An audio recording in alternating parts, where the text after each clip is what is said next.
गृह मंत्री अमित शाह ने भारत मंडपम में विश्व पुस्तक मेला 2026 का भ्रमण किया। उन्होंने लेखकों से संवाद किया और भारतीय सैन्य इतिहास थीम पवेलियन की सराहना की, जहां पहली बार प्रवेश निःशुल्क रखा गया। मनजिंदर सिंह सिरसा ने मंत्री आतिशी पर विधानसभा में अमर्यादित व्यवहार का आरोप लगाया। उन्होंने कहा कि प्रदूषण पर चर्चा के दौरान आतिशी ने अभद्र भाषा का प्रयोग किया और अपनी गलती के कारण वे सदन से अनुपस्थित हैं। अहमदाबाद के गोता स्थित राजपूत भवन में आयोजित सामूहिक विवाह समारोह में 26 जोड़े परिणय सूत्र में बंधे। इस कार्यक्रम में उप मुख्यमंत्री हर्ष सिंघवी ने शिरकत कर नव विवाहित जोड़े को आशीर्वाद दिया और सामाजिक एकता की सराहना की। बीजेपी नेता अमित सातम ने निकाय चुनाव परिणामों को मुंबई करो और हिंदुत्व की जीत बताया। उन्होंने स्पष्ट किया है कि मुंबई का अगला मेयर महायुति का होगा, जो एक मराठी हिंदू चेहरा होगा और भ्रष्टाचार मुक्त प्रशासन सुनिश्चित करेगा। केंद्रीय मंत्री जी किशन रेड्डी ने नगर निकाय चुनाव के लिए बीजेपी की रणनीति साझा की। साथ ही उन्होंने AR रहमान के मुस्लिम होने के कारण समर्थित न मिलने वाले बयान को गलत बताते हुए देश में हमेशा धर्म से ऊपर उठकर प्यार दिया है। पंजाब के मुख्यमंत्री भगवंत मान ने आज भारत मंडपम में आयोजित नई दिल्ली विश्व पुस्तक मेला 2026 का दौरा किया। उन्होंने विभिन्न प्रकाशकों के स्टॉलों पर जाकर पुस्तकों का अवलोकन किया और पाटन संस्कृति को बढ़ावा देने की सराहना की। बीजेपी नेता मीनाक्षी लेखी ने बताया कि राज्यपाल की मौजूदगी में PDEU और ASAP और नेशनल स्किल एकेडमी के बीच समझौता हुआ है। इसके तहत युवाओं को AI सेमीकंडक्टर और रिन्यूएबल एनर्जी जैसे आधुनिक क्षेत्रों में प्रशिक्षित और प्रमाणित किया जाएगा। प्रधानमंत्री नरेंद्र मोदी ने गुवाहाटी में कहा है कि उन्होंने असम का सर्वाधिक दौरा किया है। उन्होंने बगुरम्बा नृत्य के और बोडो समाज की महानता और सांस्कृतिक चेतना का गौरवशाली प्रतीक बताया। साइबर अपराध पर लगाम लगाने के लिए योगी सरकार ने सख्त कदम उठाए हैं। इसके तहत यूपी पुलिस के विशेष स्थानों में प्रशिक्षित कर्मियों की तैनाती की गई है और आम जनता को जागरूक करने के लिए अभियान चलाया जा रहा है। वडोदरा में चांदी की कीमतें 2.95 लाख प्रति किलो के रिकॉर्ड स्तर पर पहुंच गई हैं। चीन के बाजार नियंत्रण और औद्योगिक मांग में वृद्धि ने आम लोगों का बजट बिगाड़ दिया है, जिससे पारंपरिक खरीदारी प्रभावित हो रही है। पश्चिम बंगाल की मुख्यमंत्री ममता बनर्जी ने जलपाईगुड़ी में कोलकाता उच्च न्यायालय के नए भवन का उद्घाटन किया और इस नई इमारत से उत्तर बंगाल के लोगों को न्याय के लिए कोलकाता जाने की जरूरत नहीं होगी और कानूनी प्रक्रिया आसान होगी। कोल्हापुर के कांग्रेस नेता और गोकुल दूध संघ के निदेशक विश्वासराव पाटिल ने कहा है कि मुख्यमंत्री एकनाथ शिंदे की उपस्थिति में शिवसेना में शामिल हुए। उन्होंने पार्टी बदलना कोल्हापुर की राजनीति में कांग्रेस के लिए एक बड़ा झटका है। अब विधायक जरनैल सिंह ने बीजेपी पर राजनीति का आरोप लगाते हुए कहा कि दिल्ली और पंजाब की FSL रिपोर्ट सामने आई है। उन्होंने विधानसभा अध्यक्ष की निष्पक्षता पर सवाल उठाते हुए उन्हें पक्षपाती बताया।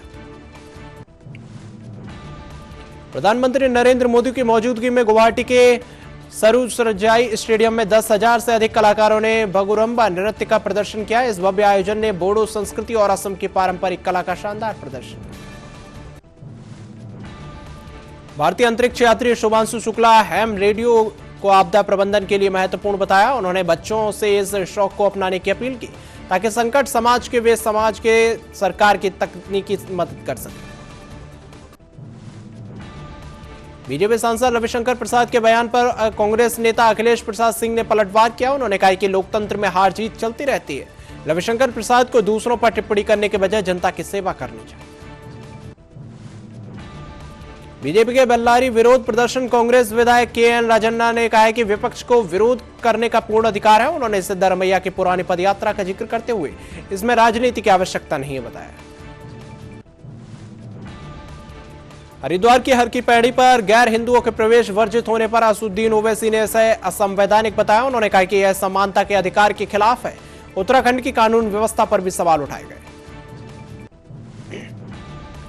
गढ़वाल कमिश्नर विनय शंकर पांडे ने चारधाम यात्रा 2026 की तैयारियों की समीक्षा की। उन्होंने सभी विभागों को 15 से 30 मार्च तक कार्य पूर्ण होने के निर्देश दिए हैं। अप्रैल के अंत तक पंजीकरण शुरू होने की संभावना है। पूर्व क्रिकेटर और मंत्री लक्ष्मी रतन शुक्ला ने हावड़ा में चुनाव आयोग के विशेष गहन सुधार कैंप में पेश हुए। उन्होंने आयोग के नोटिस के बाद जरूरी दस्तावेज जमा किए और इससे पहले खेल प्रतिबद्धताओं के कारण वे सुनवाई में शामिल नहीं हो पाए। हरिद्वार में गैर हिंदुओं के प्रवेश वर्जित वाले बोर्ड पर कर्नाटक के मंत्री जमीर अहमद ने बीजेपी को घेरा। उन्होंने आरोप लगाया कि विकास शून्य होने के कारण बीजेपी हिंदू मुस्लिम एजेंडे पर चुनाव लड़ती है, जिसका जनता जवाब देगी।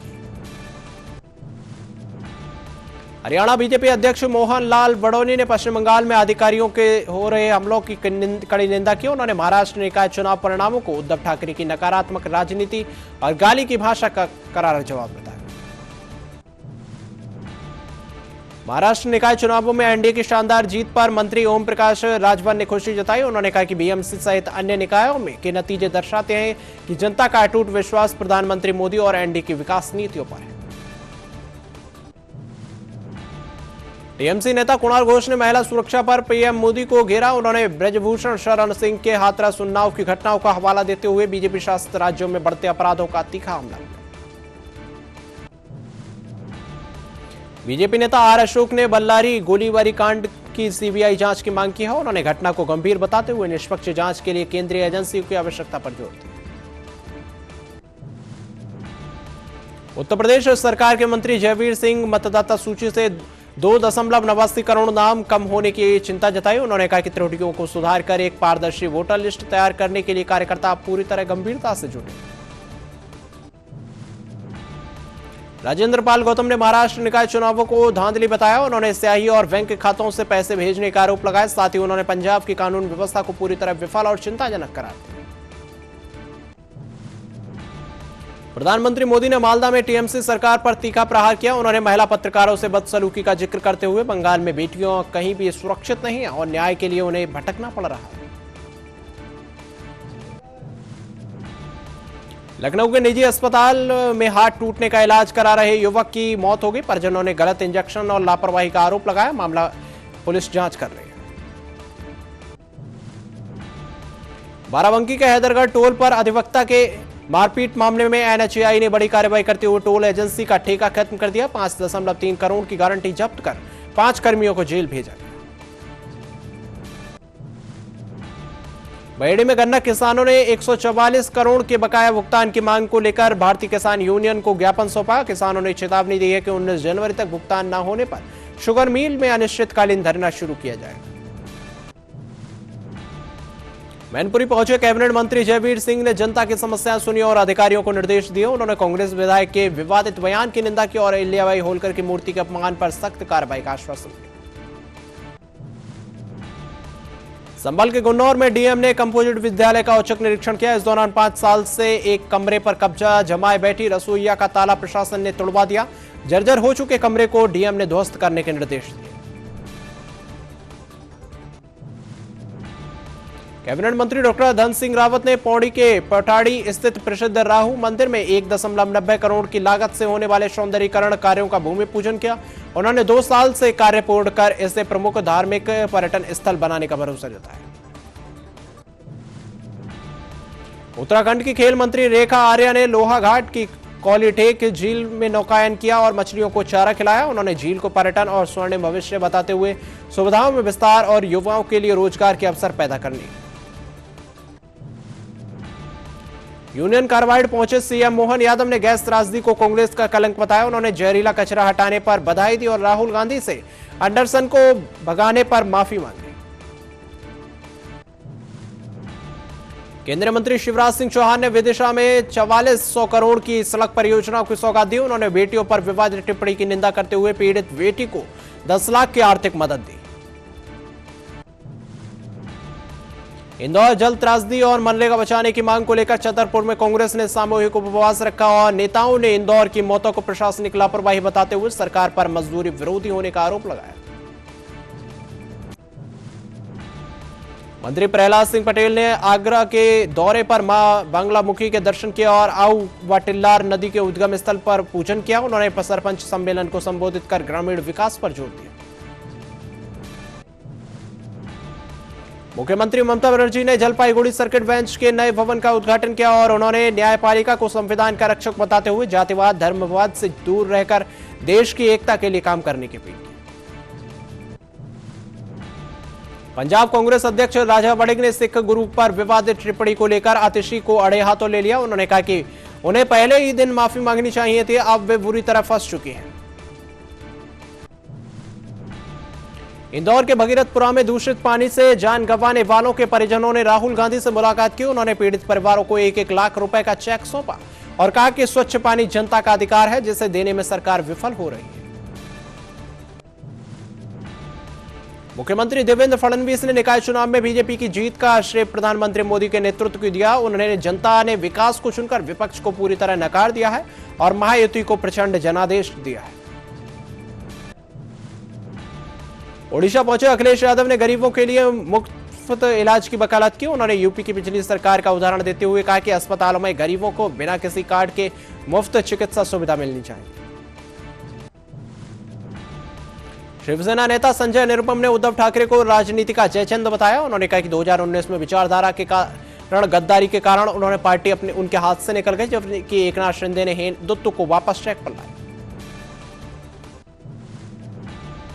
प्रधानमंत्री नरेंद्र मोदी ने मालदा में देश की पहली वंदे भारत स्लीपर ट्रेन को हरी झंडी दिखाकर रवाना किया और यह आधुनिक ट्रेन हावड़ा और गुवाहाटी की कामाख्या स्टेशन के बीच यात्रा सुगम बनाएगी। प्रधानमंत्री मोदी ने मालदा टाउन से पहली वंदे भारत स्लीपर ट्रेन को हरी झंडी दिखाकर रवाना किया और इस दौरान उन्होंने ट्रेन में सवार छात्रों और लोको पायलट के साथ बातचीत कर उनकी उत्सुकता और अनुभव को साझा किया। कांग्रेस सांसद इमरान मसूद ने कहा है कि बीजेपी अपने ही घटक दलों का अस्तित्व खत्म कर देती है। उन्होंने शिंदे और अजित पवार को आगाह करते हुए कहा कि निकाय चुनाव में शिवसेना और बीएसपी का वर्चस्व समाप्त हो जाएगा। हमीरपुर के करगांव में सीसी रोड के काम का ब्यौरा मांगने पर पंचायत सचिव और सदस्य आपस में भिड़ गए। चौपाल में हुई इस मारपीट का वीडियो सोशल मीडिया पर वायरल होने के बाद पुलिस मामले की जांच कर रही है। पूर्व डीजीपी ने संभल पुलिस पर एफआईआर को गलत बताया। उन्होंने कहा कि यदि पुलिस को कानूनी सुरक्षा नहीं मिली तो वे अपराधियों से कैसे लड़ेंगे। उन्होंने इसे कानून व्यवस्था के लिए खतरनाक मिसाल करार दिया। हमीरपुर मुख्यालय में ऑपरेशन रक्षा के तहत संयुक्त टीम ने होटल, ब्यूटी पार्लरों और प्रतिष्ठानों की सघन चेकिंग की। नाबालिग लड़कियों की सुरक्षा, काउंसलिंग और कार्य स्थिति की जांच की गई। अभियान 30 जनवरी तक जारी रहेगा।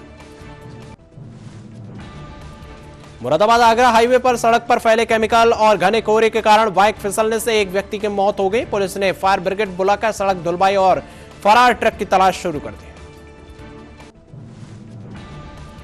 राष्ट्रीय सुरक्षा सलाहकार अजीत डोभाल और chief defence staff general Anil Chauhan ने दिल्ली में आयोजित रायवर 7 कार्यक्रम में शिरकत की। प्रधानमंत्री नरेंद्र मोदी ने कहा है कि पश्चिम बंगाल को कई विकास परियोजनाएं और नई रेलवे सेवाएं मिली हैं, जिससे यात्रा और व्यापार आसान होगा। उन्होंने आज वंदे भारत स्लीपर ट्रेन की शुरुआत को यात्रा के लिए बहुत आरामदायक बताया। अनिल विज ने महाराष्ट्र निकाय चुनाव में भाजपा की जीत को विकास की राजनीति का असर बताया। उन्होंने आम आदमी पार्टी नेता आतिशी के कथित वीडियो पर उन्होंने पार्टी को लापता पार्टी कहा और माफी व कार्रवाई की मांग की। मुख्यमंत्री योगी आदित्यनाथ ने वाराणसी दौरे के दौरान श्री काशी विश्वनाथ मंदिर में माथा टेका और उन्होंने षोडशोपचार विधि से बाबा विश्वनाथ का पूजन कर प्रदेश की खुशहाली और जन कल्याण की कामना की। सांसद प्रियंका चतुर्वेदी ने महाराष्ट्र निकाय चुनाव नतीजों पर कहा कि वे जनादेश का सम्मान करती हैं और उन्होंने आरोप लगाया कि भाजपा और शिंदे सेना ने धनबल के दम पर चुनाव लड़ा और लेकिन वे विपक्ष में रहकर भी मुंबई के हक की लड़ाई जारी रखी। बीआरएस के कार्यकारी अध्यक्ष केटी रामाराव ने सिकंदराबाद को अलग नगर निगम बनाने की मांग को लेकर पुलिस द्वारा रैली रोके जाने पर नाराजगी जताई। उन्होंने कहा कि वे शांतिपूर्ण रैली की अनुमति के लिए अदालत का दरवाजा तक खटखटाएंगे। पंजाब सरकार नशे के खिलाफ युद्ध के तहत पटियाला पुलिस के लाहौरी गेट पर बड़ा सर्च ऑपरेशन चलाया। पुलिस ने पूरे इलाके की घेराबंदी कर संदिग्धों की तलाशी शुरू कर दी है। घर घर जाकर पूछताछ के कहन कर दी।